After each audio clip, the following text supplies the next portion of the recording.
Today we're diving into Daredevil Born Again episodes 1 and 2. Did it deliver? Did it feel like the Netflix series we loved? And most importantly, do I even want to keep watching? Let's talk about it. So right off the bat, I'll say this. Born Again episode 1 was alright. Not amazing, not terrible, but unlike most of Marvel's recent projects, it actually piqued my interest. And honestly, that's a win in this era of superhero fatigue. The opening sequence really set the tone, bringing back that gritty street-level feel we loved from the original Daredevil series. It hooked me immediately, but as the episode progressed, there were definite ups and downs. Let's talk about the elephant in the room, Foggy Nelson. They killed him, and I didn't love it. Foggy's absence is felt, and I can't help but think his death hinders the show for me. But at the same time, what story would they even tell without either him or Karen? It's a weird place to be in, frustrated at his death, but also unsure how else they'd move forward. What do you think? Did Marvel make the right choice? Now, pacing-wise, the episode definitely dragged at times, but I wouldn't say moments were wasted. It's a slower burn, but I didn't feel like I was sitting through filler. Then we get to the action. The Daredevil versus Bullseye fight had some solid moments, but something about the fighting style felt off.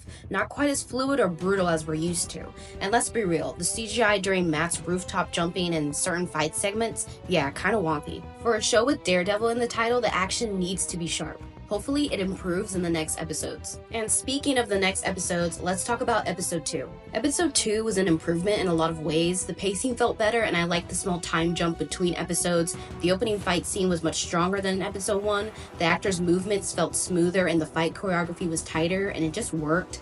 We got introduced to White Tiger, a character I don't know much about, but I'm interested to see where they take him. One thing I appreciated was how the police were handled. The episode revolves around the death of a cop, and instead of being heavy-handed, it was presented in a way that respected the role of law enforcement. That kind of balanced storytelling is rare, and it made the stakes feel more grounded. Another highlight, Matt's tracking scene. It reminded me of the original series, showing his skills without over-explaining them. The therapy session with Fisk, Vanessa, and Heather was an interesting inclusion. I don't mind it, and I'm curious how it'll play into the larger story, especially how Matt will react to it. As for the final fight scene, it was well executed, but we already saw most of it in the trailers. That took away some of the impact, which is frustrating. Marvel needs to stop giving away so much in promotional footage. That said, I'm glad we didn't have to wait 6 episodes for Matt to actually get back into action. After 2 episodes, Daredevil Born Again has potential. It's not on the level of the Netflix series yet, but it's doing enough to keep me watching. Are you enjoying the show so far? Does it feel like Daredevil, or are you still on the fence? Let me know in the comments. Thank you for watching, and I'll see you in the next video.